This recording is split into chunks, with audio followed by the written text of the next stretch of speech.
Starfleet Underground. Every week, we'll take a look at the latest Star Trek news and then check out a current or classic episode of Star Trek. Are we on trial here, or is it just a big party? Everyone tells the truth. Mariner fires a warning shot. Rutherford reboots. Boimler misses Pottery. And Tendi can't say what she can't say. We've got a special guest this episode. Our very own Vulcan ambassador is here. So hide the tribbles, please.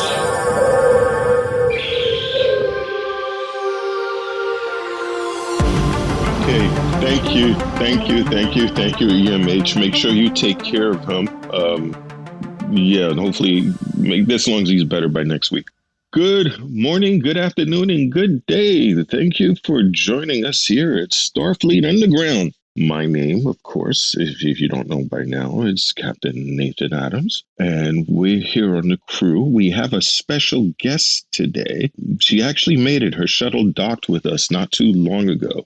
First off, I'm going to let you guys know is that our computer person, Patrick, is not here this morning for a couple of reasons. One, he went to try to clean out the holodeck without using a mask with the filters.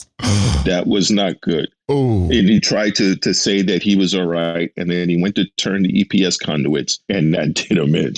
So he's with the EMH right now. But we're lucky we have the Vulcan ambassador is back with us. Good morning. Good morning. I am pleased to be here. Ambassador Tapan, for those who don't know me, a pleasure. It is agreeable for you to be here again. We've missed you. And I have not missed you because that would not be logical, but I am here now. So I'm pleased to be here. It's so good not to be missed. Outstanding. We have Heather. Hi, I'm Heather. I'm the science officer. Super excited the ambassador's here. In fact, so excited. I have some coffee for you, Ambassador. So I'm running over there to give you. Don't drink the coffee. But Do no, not drink the coffee. I tried really hard this time. No, don't drink. The last time, Ambassador, she gave me coffee, I woke up with dandelions coming out of my nose. Don't drink the coffee. It's a stimulant, is it not? It is a stimulant, and I try to avoid stimulants, unlike you humans. Well, I'll give the coffee to the tribbles then. Okay, then they'll walk around like true flower children. And then we also have Rocky, our chief engineer. Tribbles love coffee. Go figure. Oh, yeah. If you do get a coffee from Heather, it's wise to scan it beforehand, just in case, because you just never know. Yeah, it could be paint water or have too much salt in it. Or have some other pharmaceutical properties to it, which... That's if I want you to have a good day. Yes, it's always good to have a good day. How you guys doing? I'm just hanging out here in engineering, making sure the warp drive's humming along and, another day on the job. I'm doing well. Thank you. And before we get fully started, I have to also let everybody know, or else they'll come here and remind me, today's show is being brought to you by Section 31. And also, indirectly, is you viewers and listeners as well, because you keep us going. So thank you for that. And we're going to have any corrections. Well, I checked Patrick's terminal this morning, and I didn't see anything came in for corrections. Anybody have any corrections from last week's episode? No corrections. I was posting the snippets up this week, and we had the snip about what your favorite warp phrase was going to be if you had to make a new warp phrase. Like, let's go to warp, let's do this, let's engage, and all that good jazz. Not really many comments about that, but somebody gave me a winked face. So, like a winky face emoji. So, I don't know what that means. That was the only comment about going to warp. So, I just kind of wink at you and then you just go to warp. Is that how it works? Oh, I'm trying to get my mind. How would that work? I don't think, visually it might work if you were looking back from your console, but audibly the wink can't possibly be that loud unless it's one of those winks where you just magically hear a little ding when you wink. Yeah, or maybe a Android that has its optics. Something's wrong with its optics. Yeah, there you go. It's warp time, baby. Ambassador, before we go into the news of the week, the last time we had talked to you, you were on the artifact, and we saw the ramifications of everything that happened with the artifact. We just want to be happy that you've made it off in time before that thing went sideways. So how did you escape? Did you had your personal yacht or your shuttle? What happened? The artifact was a challenge, a real challenge. However, using logic, I realized that drawing some of the energy from the artifact would allow me to re-energize my crystals on my yacht and get out. So while it was dangerous, I made it. Thank you for asking. Outstanding. This is the last time we had a chance to see your shuttle, to see you over here. So it also looks like you had some upgrades on that yacht. It looks beastly.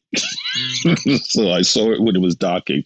So outstanding. It can now go quantum warp, which we are working on in Vulcan in the Science Academy. Cool. Oh my. I'm sorry. I just got all nerdy shivers. Okay. That's pretty cool. We have not perfected it yet, but I am using a beta version, and so far it is working in acceptable norms. That's quite well. That's quite well by Vulcan standards. Acceptable norms is quite well. Indeed. Rocky, you might want to get with the ambassador and maybe we could trade tech notes that would really help us go. Oh, I'd be more than happy. Faster. Yeah, totally. So once we have perfected it and the Academy is ready, we will share it with the other members of the Federation. So belay that last order, Rocky. Okay. Now, for news, anybody has any news before we start into our recaps? It was a very interesting news week in Trekland. The news that I got was Patrick Stewart did a commercial with Mark Hamill. Did you see that for Uber Eats? Several of them, as a matter of fact. That's right. They did a couple of them. It was pretty funny. Was it like Star Trek versus Star Wars? No, it was, they were facing off in a battle of wits to order the right thing from Uber, I guess, is what it kind of seemed like to me. Except Hamill was confused in his response when he said he was his father. I am still working on that. Yeah, the father issue with Hamill is a serious one. The grandfather paradox. It really is amusing for you guys haven't seen it. I mean, Mark Hamill is using a baseball bat. There's hockey sticks. There's all kinds of things that's going on. It's very, very entertaining. And anytime Patrick Stewart gets a delivery from Uber, he says cheers or something like that. It was very, very cool. So that's any news from you, Heather? I got news. Yes. So the news this week, I found something that actually laid out the timeline of all of the TV shows and the series and everything from the very beginning to the very end. And if it's cool with you guys, I'd like to tell you guys the list real quick. Oh, of course. Sweet. Okay. So with the timeline, the first thing that starts out is Enterprise, and Enterprise started in 2151 and it went to 2161. After that was Discovery at 2255. The original series came after Discovery from 2265 to 2269. Animated series was from 2269 to 2270. The original Star Trek movies were 2273 to 2293. The Next Generation was 2364 to 2370. Deep Space Nine came at 2369 to 2375. Voyager was 2371 to 2378. Lower Decks was after Voyager at 2380. Children of Mars was after Voyager by 5 years, 2385. Picard came after Children of Mars at 2399. And then Discovery, where they go into the future, that is 3205. Wow. That's pretty cool. So now if anybody has any questions or anything about it, now you know exactly where everything fits. Squee. Does this mean that at some point in the future, Paramount will make a new schematic of all of the episodes and how they overlap now that we have this new timeline or revised timeline, similarly to what they had in Star Trek The Experience? Do any of you remember that? Would be cool. Oh, yeah. I hope. Oh, yeah. That was awesome along the wall when you walked in. Exactly. So, yeah, I hope so. That would be cool. And then I could post it once they do it. I'll keep an eye out. Excellent. A little bit of news that I have. For those of you that are still on Terraformer, still on Earth, next month is normally when you have the New York Comicon. And those you also remember of what happened when San Diego Comic-Con, they had a virtual con. Well, New York's not going to be left behind. New York is going to be a virtual con as well. And Star Trek is going to really have, Star Trek Universe is going to be programming for the virtual event. So for those of you who are out there on October 8th, starting at 12 p.m. Eastern Standard Time. That's 9 a.m. for those of you who live on the West Coast. There's going to have conversations with the crew of Lower Deck Discovery, as well as a bunch of surprise guests. So you don't want to miss that. So it's going to be virtual. Make sure you go ahead and check it out to see the links and everything. Just go ahead and search it. I'm sure CBS All Access will be putting that all over the place. And that would be a good idea to watch that, because October 15th is when the next season of Discovery is going to hit. So maybe we'll get some sort of sneak information. So that would be cool. That sounds very interesting. Excellent. Yep. So that's it from my news. That's exciting. I don't really have any other news per se, but there's been some announcements out there in Star Trek land about fun items you could possibly get me for my birthday coming up. Oh. Or Christmas, because Christmas is in the not too distant future as well. So if you're out there shopping, if you're a little mystical, there are some Star Trek tarot cards. That's pretty cool. It's an 80 card deck. And the retail box version of it is $29.55. And if you want the same thing with a paperback tutorial book, it's 120 pages, $40 basically, $39.95 for that. That's very cool and exciting. But then there's a limited edition set that has 80 plastic cards, a hardcover version of the book, and a custom box that retails for $59.95. And guys, the custom box looks like an old school tricorder. Oh my. Is that not cool? Wow. And the other thing, of course, you can put on a shopping list for me, a Star Trek The Motion Picture. They released that inside the art and visual effects book. That's a very cool big book with lots of pictures. And if you're a motion picture fan of Star Trek The Motion Picture, it's probably a must-have. Well, the one thing that I'm nervous about that I don't want to happen is if you get this deck there, Rocky, that you consult the tarots before you do repairs on the ship.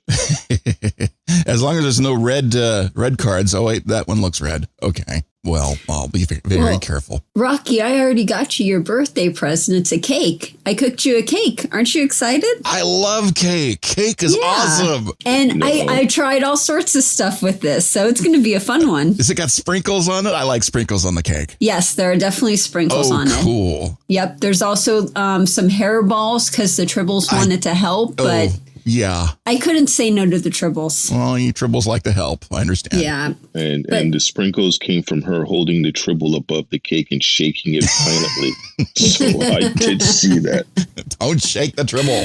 But hey, they're rainbow colors. You can't tell the difference. This is what it sounds like. Don't shake a Tribble. I apologize for the non-logical way my crew functions, Ambassador, but they do get the job done. I expect this of humans. They are so illogical. Especially around birthdays. Indeed. Now we can get started. We got all of this out of the way. Let's go ahead and get started about the show. Heather, your homework. Yes, sir. Captain, reporting for duty. So the episode we watched this week was Star Trek Lower Deck Season 1, Episode 8, Veritas. It first aired September 24th, 2020. Now, for the teaser, Mariner and Brad, Tendi, and Rutherford are all thrown into a prison, or maybe it's a dungeon, or an escape room, and no one knows nothing. Yeah, definitely sounds like an escape room. So, as they come up with hilarious reasons for why they're there, the floor starts to raise. And oh, I know where they're at. They're in the haunted house at Disneyland. Woo! They put that sucker in reverse. It's elevating instead of going down. It's very strange. Yeah. The way the show started was very interesting because just like sometimes they did on Star Trek, not every show started with the beginning of something. You start in the middle of something happened that we weren't privy to. So they're there. We don't know why they're there. We just know that they're there. And it looks like they're in jail. Oh, and boy. So you're like, what in the world did they get themselves into? And what did Boimler do to make it happen? And it wasn't Boimler to do it, though. It might have been Tendi. She was making an awful lot of ice. It was definitely Boim Boim. The one thing I dug about this was the door frame for the cell door that had that sideways, like stalagmites or whatever, the jagged edge rocks on the sideways of the doors. Like a very cool style. You never see doorways like that anymore in prisons, but it looks very cool. Happily, you never see it. Well, I don't see very many in person, so that's good. And they were on K2 Von Prime, is that right? That sounded correct. K2 Von Prime. Okay, cool. My Klingon is not what it used to be. Well, at least they weren't on Ruler Pente, so... Yeah, it doesn't seem to be officially a Klingon prison, although it felt like one, that's for sure. And we find out 2 items about the characters, too. Brad takes pottery classes at 900 hours. That's really early for a pottery class, I think. And Tendi replicates way too much ice. She likes ice. I knew a person that likes to chew it. That's where the first couple of cookies come in. The Klingon who is interrogating them with the metal patch, does that not recall another movie like The Undiscovered Country? The Horn of Candor was sort of in the shape of the destruction machine. It's in TOS. Oh, Horn of Infinity. Oh. No. I know which one you're talking about. The Doomsday Machine. It was in the shape of the Doomsday Machine. It did look like that. Yep. It was in that shape. And I found it interesting that, like you humans always are, once they're on lower decks, Boimler seems to, even though he doesn't like Mariner, seems to track her informality, and they both had their uniforms not in the correct position. They were both open. And that was a Mariner thing that Boimler obviously has adapted or adopted. That was cool. A good observation. You figure, the Vulcan would spot that. It's a logical, it's inconsistency and consistency. That's pretty cool. Yes. Now I'm going to have to keep a closer eye on that. Indeed. That was cool. Okay, what's our next section there, Heather? Okay, going on to the next section, and please bear with me. This is the bulk of the episode. Hold on. Okay. Hold on for what? On. No, for you. I'm holding. I'm getting ready for the bulk of the episode right here. Hold on. I thought we were holding on for something. Okay. Oh no, sorry. Here we go. No. Carry on. I just put on the inertial dampener's belt. So I can fire off the red alert. Okay, I'm sorry. Continue. Okay. Act 1, Co-worker Confessions. So the gang enters this dark and dismal room, and Mariner suspects that they have been put on trial. Clar, the prime with the gavel, demands that they testify about certain dates. So first we're going to hear about Mariner's story, Stardate 57818.4. Now the moral of Mariner's story is the crew does not always know what's happening with the ship. Okay, so because of Rudder's tinkering, the gang missed a critical red alert, and it's really late. Quick, to your stations. While on the bridge, the captain asks Brad for some options about what to do, but Brad has no clue what's going on. So he gives all of the wrong answers. So much so that number 1 tells him to stop embarrassing himself. Ouch. The captain asks Mariner to send the opposing ship an invitation, so Mariner shoots off a warning shot, and the captain freaks out. No, send them an invitation to dinner. Okay, so back at the trial, Clar is confused and holds Mariner in contempt, beating her over a pool of eels. Next up, Rutherford. So here's Rutherford's story, Stardate 57791.1. Moral of the story, don't diss your co-workers' boundaries. So Shax and a lieutenant asked Rutherford if he has a certain program, which he doesn't, but he could get it after an update, which he usually does in his sleep. Unfortunately, they cannot wait that long, and they demand it now. Okay, initializing update, rebooting, and then we see the crew slipping past some Vulcans with the Vulcan nerve pinch. Then they are skydiving on top of a museum. And then he blacks out again, and now they're stealing a bird of prey. Blacks out once more, and then he's dancing with fans for the guard. And then we do another reboot where he blacks out, saving the lieutenant from certain death. Another reboot, because of course you need multiple reboots. And now he's being an appetizer at the Gorn Wedding. Clar does not want to hear about the Gorn Wedding. Rutherford is also in contempt and will be held over the pool of eels next to Mariner. Now it's Tendi's turn. That thing with the reboot was beyond funny. I just laughed.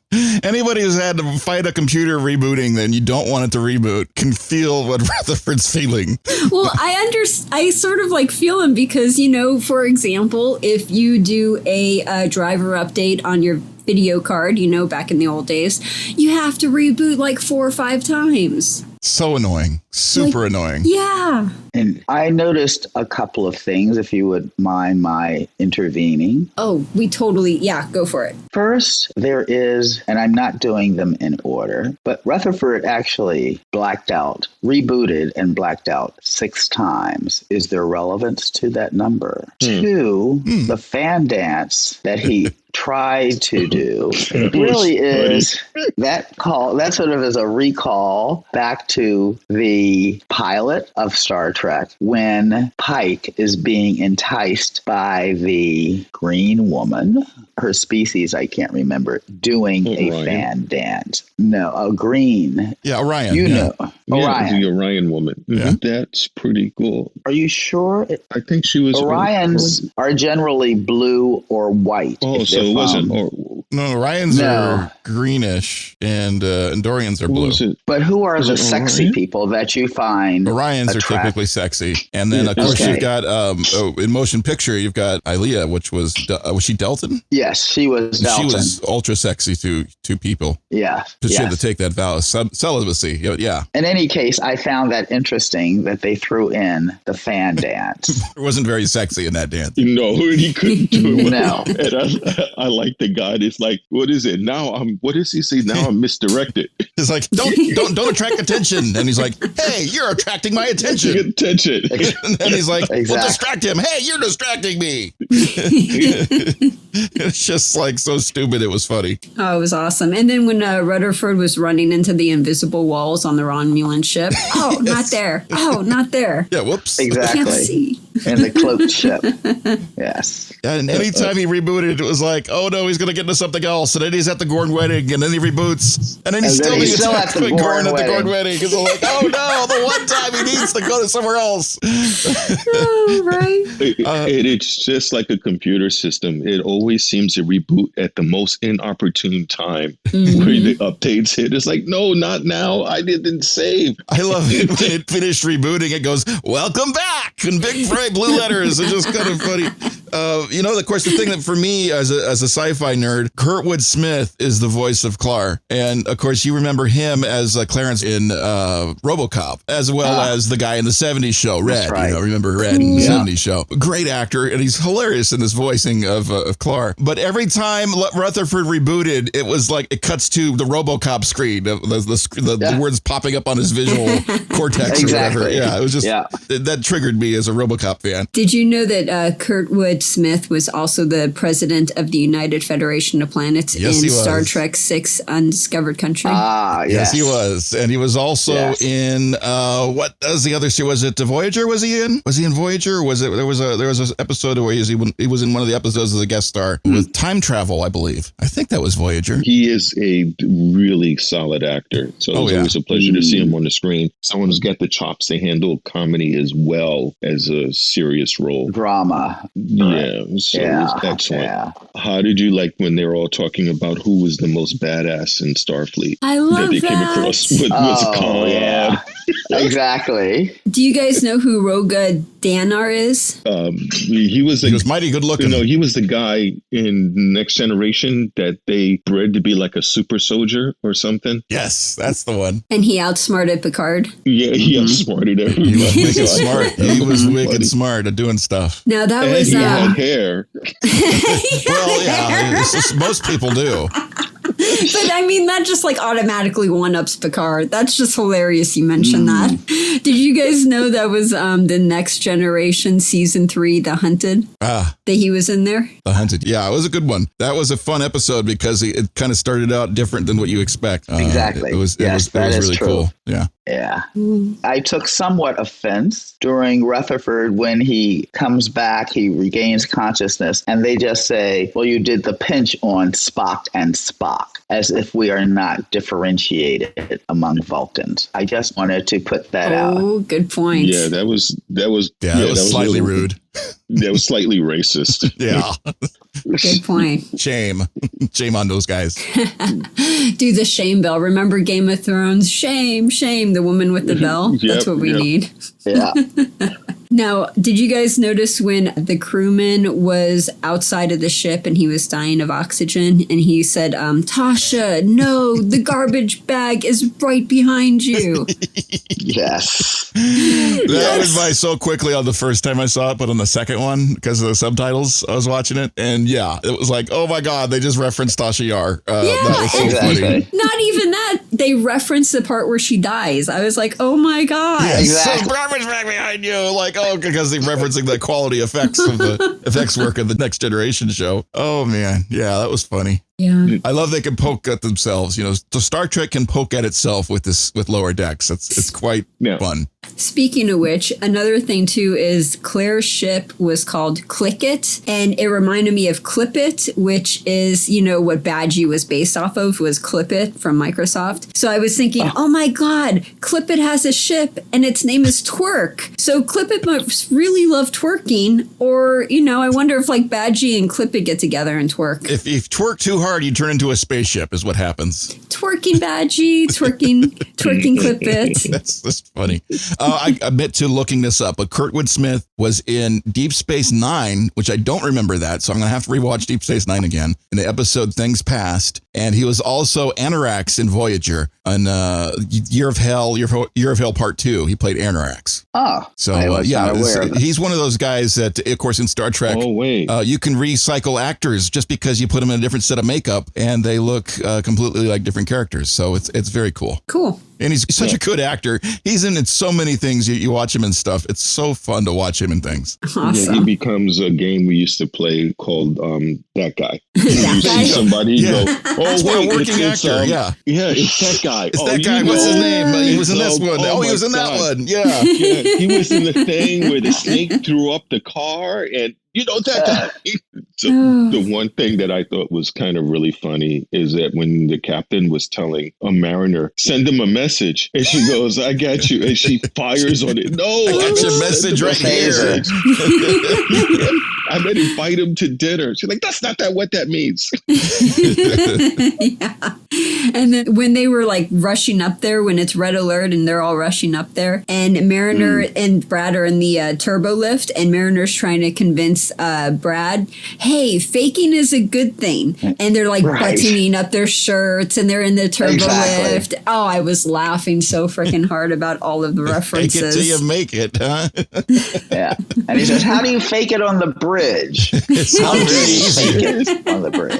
And they low crawl. How can you low crawl in the front of everybody and them not see you? Well, there's so a big funny. bug guy bugging out on the screen. You kind of missed that. You're looking at the big bug guy, right? I mean, seriously, it's like somebody trying to low crawl in front of a movie theater. It's like, I see you.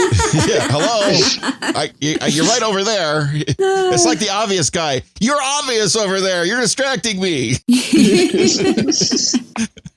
Okay, so his idea to come up with, the captain calls on him, and it's all the big moment comes right here. Captain's calling on you for in your opinion. And what does he say? He goes, evasive maneuver 88?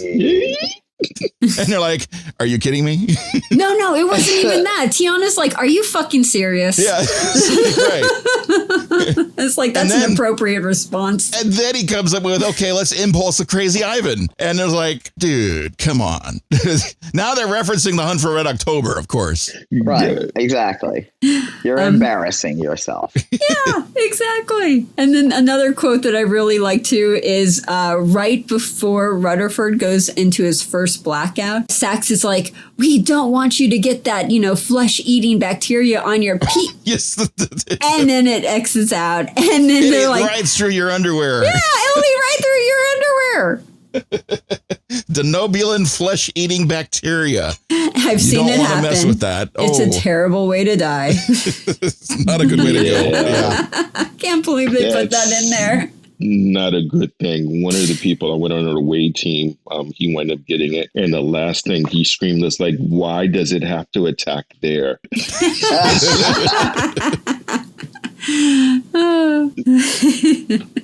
So it was a really cool section over there. We didn't get to Tendi yet, right? Tendi's the next section. No, Tendi's the next one. Well, it's obvious right at the end. It's like Tendi knows something. It's like, Tendi knows something.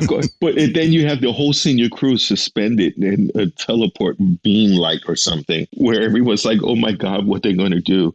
What's going on? And every time somebody tells a story, they get over the eels. Exactly. This does not look like it's going to be good. But are those eels, or would they transform the eels, implant themselves in each of them, and they become... Come on, ladies and gentlemen of Earth. I don't know. I'm in suspense. I'm holding my breath. The creatures from SETI Alpha 5 or 6. Aliens. They would become an alien, but what type of alien? A really bad one. Not the ear implanting one? No, the chest burster. No. Okay. No. I give up. A question. Think about it. I will let you think it through as we go forward. Oh no, pop quiz. I'm going to fail. I wasn't told there was going to be a quiz. I didn't study. An eel that leaves eggs in you. No. An eel that implants itself in you. Go-a-oo? No. Come on. Well, let us go to Tendi and see, and then I will definitely give the answer of what they might be. Now, for those of you that are listening, no cheating. You have to pause the podcast right now, make a comment on what you think it is, and then play continue to see if you get it right. If you get it right, you get a gold star. So very tiny gold star. Can get it. Yes, and it's only redeemable in the premiere on YouTube. So there you go. Okay, the next section, Heather. Okay, so we move on to Act 2, Classified. Tendi's story is Stardate redacted. The moral of the story is don't clean the conference room. Now, Tendi was assigned to clean the conference room when Number One and a team of officers walked into the room. Number One asked Tendi if she is the cleaner, and Tendi happily confirms, not realizing she just signed her up for a top secret mission. When she figures out what she just got herself into, she tries to tell Number One, but is constantly being interrupted. After kicking ass and impressing Number One, they return with a package, and Tendi goes back to cleaning the conference room. Back at the trial, Clar can't seriously believe the story and just dunks all three of them in the eel dunk tank. This part I thought was extremely amusing because it shows you can't judge a book by its cover. One is she took way too much pleasure cleaning cat hair off the back of chairs. So she likes a clean chair. She really, the smile on her face when she was using the roll. And it looks like also the roller is a perfect design because that lint roller made it all the way into the future. Yeah, that's right. It'd be using like a phaser or something and just, or just kind of like sterilize, like Nomad would come out and just zap the chair. I mean, what? They're still using lint rollers. That's funny. I'm surprised they don't have something that's more magnetic. Yeah, I guess to remove cat hair. It really was pretty cool. Well, cat hair gets everywhere, so I can relate to the need to clean it out of the conference room, of course. And the one thing we find out, and that Tendi can fight. Mm-hmm. Yeah, they made her the cleaner, but they thought, she's she's thinking like janitor cleaning, but no, you're actually going to be like the cleaner, like as in the secret kick-ass bad guy movie cleaner kind of thing. It was cool. Yeah, and then and she apologizes for knocking them out. That's brutal. Why are you apologizing to them after? Oh man, that's so that's badass. Cold, cleaner. Yeah. That's cold. Apologizing to the enemy. You're playing some real fucked up mind games. That's even worse if you think about it, because you think that you're bad. You think that you can like handle yourself. You can fight competently, and you have this little like 5'0" young lady who barely weighs like, what, 90 pounds, not only beats you, but apologizes for beating him. Did you count how many guys she took on at once right there? I forgot to count, but it was a lot. It's like, and they were I'm so armed. sorry. It's like, I'm so sorry you weren't competent enough to take me down. I apologize that you're weak and feeble. Ouch, that is cold. Feel sorry for those Romulans now. And then Clar at the end of it, he's like, you did not do all the martial arts on multiple armed guards. And she's like, you're right, I didn't. And she winks and smiles. Well, she couldn't like divulge secrets, because you know what happens when you start divulging secrets. Oh my You know God. what happens. This is what happens. Censored by Section 31. Really? that's You what- do yeah. that? Rocky, I didn't know that about you. Jeez. Well, I try to keep it down low, just secret, like. Well, I was wondering what that noise was. Now I know when I'm walking by your quarters. Now I know. Thanks a lot. What was, if I may interject, what was the best line before the team went out on their mission? Again, a throwback to another series. Oh, what was it? I give up. Lock and load, which is what right. Data said. Yeah. Lock and load. When they're going against the Borg. Yeah. Wasn't when they was getting ready to go up against the Borg when he gets the phaser rifle? No, it wasn't the Borg. It No. It was Nemesis. It was when they were going out and Picard had put down his badge and the rest of the senior officers went along with him, and Data said, I think I can speak for everyone. Lock and load. Yeah, Lock and I load. remember Right. that. That's when they got to the captain's yacht. Yep. Correct. See, this is so cool. It is an awesome to have you here, Ambassador, because you've given us insight on stuff that definitely we're going to have to watch again. Yeah. Yeah. A lot of the stuff you're given, it wasn't on any of the comm systems or any of the databases on our ship. So that was pretty cool. Well, she is the I ambassador. am glad I can assist. That is so cool. Thank you. I'm so impressed with Tendi, and to think her and Rutherford would make a good couple. Can you imagine both of them decided to fight together if he put on his... Oh, yeah. Oh, my That's gosh. a team right there, because he would just hit the button and it'd be over with her and him. Oh, That would be a cool team. They'd have to come up with a new phrase or something like that. It's like, Rutherford damages and beats you up. Tendi gives you aid. Together, they're the, whatever threat team. That would be pretty cool. Okay, in my mind, it was. I'm sorry. In my mind, it was interrupted by that guy getting scanned. It's like, they're scanning. Oh, In my mind, I'm trying to come up with a couple's name between Rutherford and Tendi, and I think Ruddy would be good. Ruddy. Ruddy. Yeah, instead of Rutherford and Tendi, it'd be Ruddy. Rutherfendi? Ruddy, ready for action. There you go. That's the catchphrase. Perfect. Ready for action. It was really, really cool. And, oh no, that's the last section. Hold on. Which I thought was really funny is that when she's like scanning, and every time she scanned, more ships came out. That was hilarious. It was like this little tiny little cloaked Romulan warbird. Where they got, I have no idea. But it's just like, huge warbirds are circling them now. It's just every time, one more giant ship after just like surrounded. Like, oh my God, they're scanning again. It's like, I wonder why he's getting so upset of that. It's like, okay, they're scanning again. I believe they stole it. Yeah. I believe they stole the bird of prey from the Vulcan Museum. Ah, interesting. Well, that explains it, because the thing was older. I just love that Rutherford's like, oh, snap, that's the ship in my story. Yeah, I like that. Another quote that I thought was really funny was when they get dunked into the eel dunk tank. Mariner's like, why do they have burners and eels? It's redundant. I just love the line, today didn't have to end in eels. Yeah. Yeah. He just wanted some information. You guys just had to tell him.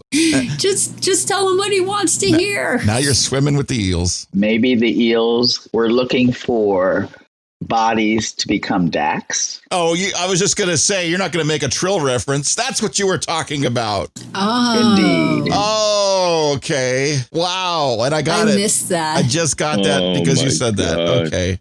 I feel dumb. I just realized that I got to be a little bit racist. I'll have to go to HR because I think of Trills as being slugs. That's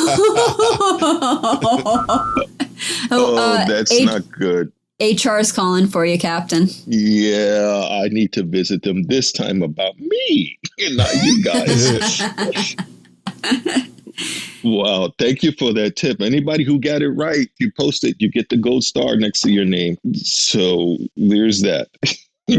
But I guess we can move on to our next section. Okay. Act 3. Surprise! So Clar demands that the gang tell him what he wants to know, and they have no clue what he wants them to say. So Brad goes into a long speech about how no one knows what the fuck they're doing, also relevant to modern life, and then accuses Clar of holding a sham trial. Claire's confused. This isn't a trial, it's a party! They're honoring the bridge crew for rescuing Clar. Party time! That really, the whole thing. Talk about a reveal. Seriously, the whole situation, and I would be like with Mariner. What? Are you kidding? This isn't a jail. This is a whole thing with the party. What? Seriously? We just want you to tell the truth about what happened because it's a great story. That's all we're doing. We're partying here. And what about the suspension thing you have in the beam? It's like, it's a beam of celebration. That's right. Yeah. And when they turn up the lights, it's so festive. It's very festive. It's like this dungeon area. It's like, what? I got married here. Yeah, exactly. Creepy. This is one of the nicest event solos ever. We just had it redone. I just love that the next party showed up. It's like, yeah, you only had it for 20 minutes. Come on, dude. Yeah, you only paid for 20 minutes. We need the room next. Come on, let's go. I told you it was an escape room. I knew it was something like that. The guy, he and the sounds so judge. The judge was like, I'm just here to celebrate my granddaughter's 100th birthday or whatever. And it's like, I'm just waiting. He's just waiting to use the room next. Funny. The judge who's waiting because, as you said, Rocky, to do his daughter's birthday looked so ominous in the shadows. Yeah, because it's that one guy waiting for the room next. He's like, he showed up early just in case, and he's got his stuff ready to go. He's got to wait for this. He's got this huge party going on. It's like, oh God, they're going to take forever to finish up using the room. And that's, of course, why I was looking upset. Exactly. I just love that. Also, Boimler's, when he's trying to give examples of how even senior officers don't know what's coming on. There were many throwbacks and references, but the one I liked best was the salt creature. Oh, yeah. That was a good one. Oh my God, it was hilarious. He doesn't even research his dates. He's just, he's like, hey, that's a salt creature. Yeah, sure. They don't exist anymore. No, salt vampire. Exactly. Exactly. Off screen. Oh my God, you're right. It's a salt vampire. I had no idea. If he had done his research, he would have watched the original series, The Man Trap. Yep, that's exactly. Totally. That's one thing you do notice, the lower decks, they're all researching the prehistoric elements, or not prehistoric, but historical documents. Historical. Yes. Picard didn't know about the Borg. Crusher didn't know about the energy creature on the Scottish colony. Great throwbacks. Oh, yes. Great that was cookies. a good one. It really was. And the giant Spock. And the history stone. Although my records do not. I remember the stone and I remember an episode, but my historical documents do not provide me with the information about which episode and which series for the history stone. But that also is another throwback. Okay, for the one thing I thought, you get this guy who for the whole episode sounds so ominous. But then he was like, you ruined my party. Oh. Yeah, Claire constantly. Very upset with Mariner. Yeah. And Boimler's like, oh, I knew it was a party the whole time. I was like, well, yeah, then why were you crying? I bet Boimler, I bet he cries at all parties. And then also, too, when he finishes with the speech, he does a mic drop on the Horn of Candor. That was kind of rude. That was a big mic to drop, too. That was a total mic drop. Oh my God. Literally, it was a Horn mic drop. Don't drop the mics. It dents them, you know? They actually bend when you do that to them. That's going to have a big dent in the Horn of Candor now. You're right. No. Anybody who works in radio or engineering, no, that is the last thing you ever want to do is drop a mic. Although, you know, certain microphones are tough enough to take it. I mean, you see them all the time. You know, you go to a punk rock club and the top of the mic looks like a square, and those things were round originally. People use them for hammers or things, you know? But also you get the people in engineering start to scream because it pegs the levels. Oh, yeah. It's like if you're wearing headphones, your headphones jump off like you're in a Muppet movie and your headphones just like boing, boing. Yeah, don't do that. No. That was the one thing I used to hate when I was in radio, when we had interviews with people whose voices did not modulate, because you're constantly readjusting the monitor so they're not pegged. It's like, oh my God, pick a volume and stay with it. And then that the part with Tiana, you know, where she goes onto the wrong ship. Oh my God. Does nobody remember all these ships me? look alike. Yeah, did you get on the wrong ship? Fuck, they all look the same. No, they're replacing the crew members one by one. I swear it. I'm not going crazy. Oh, what ship is this? The Alhambra. It was the Alhambra. Yeah, that was a whoops. And the "Remember Me" quote, when she said that was a reference to the Next Generation. Remember me. Mm-hmm. Yeah. It was really cool. They had the butterfly angel guy. I think they all look like, they said the Umbra. I think they were all like fairy people or fairy folk. Or wasps and bees. Yeah. Insects. Yeah. But the doctor was a human. Oh, this is true. Yep. We need to look up about that ship. I have to check the registry for that, probably after my meeting with HR. Now, what did the cat have to shave? Oh, geez. I'm sorry, I brought up that line, but it was funny. Moving on. So I want to see more Q. That was so funny. Oh my God. That was hilarious. Now, did you guys know that John Delancey, this is the first actor to reprise their character on Lower Decks?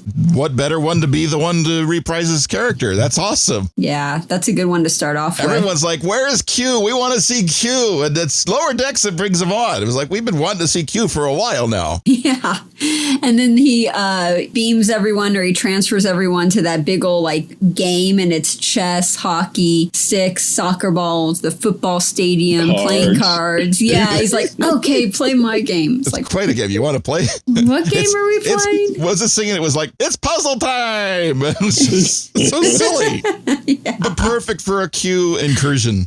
Right? Now, the board game, the Q transfers the crew, references the one in Deep Space Nine, Move Along Home, just so people know. Cool. Yeah. What I enjoyed is that Q, for the first time ever, was chasing after someone, because, you know, Mariners just dismisses him. And he's like, exactly. He doesn't like that. He's like, that entices him. Oh my God, that whole thing was so funny. It's like, oh, Q, leave us alone. We don't have time for your hassling us. Get like, out of here, Q. Yes, you do. We are done with random stuff for today. I am not dealing with any more of your Q bullshit. Let's go bother Picard. Yeah, go bother Picard. But he's always quoting Shakespeare. And making wine. And making wine. Which is really He's cool. just saying that Picard whines too much, which I don't agree with. No, I think it's a throwback to Picard, because the vineyard, and also Shakespeare because of Patrick Stewart reading soliloquies every day. Yes, he is. He reads the sonnets. He reads the sonnets. Yep. Well, Picard quoted Shakespeare to Q and hiding Q, right? I'd be surprised I wonder how many times Picard has quoted Shakespeare on the show. Good question. That would or at probably, least quoted Shakespeare to Q. Well, that too, yeah. Yeah, it was Captain Clarity. Goodness. It's a secret. It's classified. I really hope they bring Q back, because that was that whole scene of him chasing Mariner in the back just made me laugh. I just thought that was so funny. She's like He was running away being from him. dissed. He's in his chair. Yeah, he was. I just love that was he's like dissed. after the lower decks crew. It's like he doesn't just mess with the command people. He's messing with the lower deck guys. No, Q finally met his match. Like Mariner is his match. That's like probably He's- his new he's- arch enemy. he has never met anyone like Mariner before, where she just dismisses him. No, the one time is that on Deep Space Nine where he met Cisco and Cisco saw him and just punched him out and he never came back. You That's the never way you do saw it. Q again. Well, I He just loved- punched him out. I love the way he met Vosh, and Vosh is like really dismissive of him. Or when they do the Robin Hood thing, and she's made Marion, and she's like, "Okay, I'll marry King. What's his face? It's okay." Q's like, "What?" I think it was so funny. Is that the whole thing they had on there was hysterical, and Q was like, "You gotta listen, you gotta obey me." And you got Mariner and Cisco was like, "Yeah, no, not gonna happen. We're not gonna even waste time with you." We're not playing your games, Q, and literally, we're just not. Did any of you serve with Captain Rafael Vega? I never served with her. Did you? Nope. The reason I ask is because Vega was the commanding officer of the USS Alhambra, which was a Sovereign class ship assigned to the frontier of the Beta Quadrant. So now we know. Oh, I didn't know that. I really need to study more on this stuff, which again, I'll have to do when I get back from HR because I inadvertently stepped in it this time. But I don't go there often, so it should be a good thing. Now, the good news is that Star Trek Lower Decks is going to be on at least for a couple of more episodes. But when it does end, we're going to jump right into Discovery. So much looking forward to that because the next season of Discovery looks amazing. Yeah, super excited to see that. Yeah, it's going to be quite the adventure. I mean, just a little teaser shot. You see the Discovery on a planet. I'm like, that's not normal. So not normal things are going to be happening. It's not normal to be 3,000 years in the future or whatever it was, 950 years into the future. That's not normal. I was surprised that the Intrepid class could land. Well, that's one of the nice little features they put into it. It's like, you know what? Why don't we just park this ship over here? Because we can. Like, yeah, okay. I never thought the Intrepid class could land on a They didn't ship. tell you about the landing struts? No, had no idea. Yeah, I know for a fact ours don't. So Well, they've got the early model. we need to get an upgrade. We really need to talk to Section 31 to see if we can get that, at least D14's old ship, because that ship looks cool too. That was a cool ship. Oh boy. That was a very effective and efficient ship. See, now we definitely have to get it. The Vulcan ambassador thinks gave- so, yeah. I know. Seriously. If the ambassador thinks so, we definitely need to get it. Ooh. Now, we're going to be wrapping up here since we all are finished up for the day. Again, we cannot tell you, Ambassador, how joyous it was to have you on board. And whenever you make this way through, feel free to stop by any time you want. It's an open invitation. Just let me know at least 15, 20 minutes ahead of time so we can clean up a little. So when I am at least 1 or 2 light years out, I should make contact? Yes. So this way we can make sure everything's presentable. It's due to your stature, of course. Yeah, we want to impress you. We're so happy when you come on. Yeah, and we got to get Heather to clean up all the tribble droppings and all this other stuff. So Yeah. don't go into the closet on deck 13. That's where we put all the tribbles. So I will keep that in mind. Although tribbles tend to like Vulcans, unlike Klingons. well, So it's only logical. Yeah, but we're just worried about you being overwhelmed by how many tribbles we have here. I you see. know what? I see. Give her the one that we've been trying to talk to. Maybe she could mind meld with it. And we have a couple of them that have been involving. So we're going to let you have one of those. Thank you. I will You're quite pick welcome. him or her or it up the next time I am here. Sweet. Outstanding. Thank you, everybody, for joining us. This has been a most fun episode. Again, it always is. Please keep an eye on our social media to let you know when we're going to be premiering it on YouTube, where you can actually sit down and listen to us. We engage back and forth with our fans that are always joined, so it would be cool. And plus, we need to give out that gold star. For those of you that did not cheat, They actually paused to find the answer. And if you're listening live when we go live, if you shout it out while we're on the air, we'll give you the gold star there as well. So thank you for joining us. Make sure you stay safe out there and just don't have a great week. Make it so. Live long and prosper. Starfleet Underground, beaming into a podcast feed near you. Log on to our website at starfleetunderground.com and send your comments and questions to thecollective@starfleetunderground.com. Follow us on Twitter at StarfleetUnderG and on Facebook and Instagram, we're Starfleet Underground.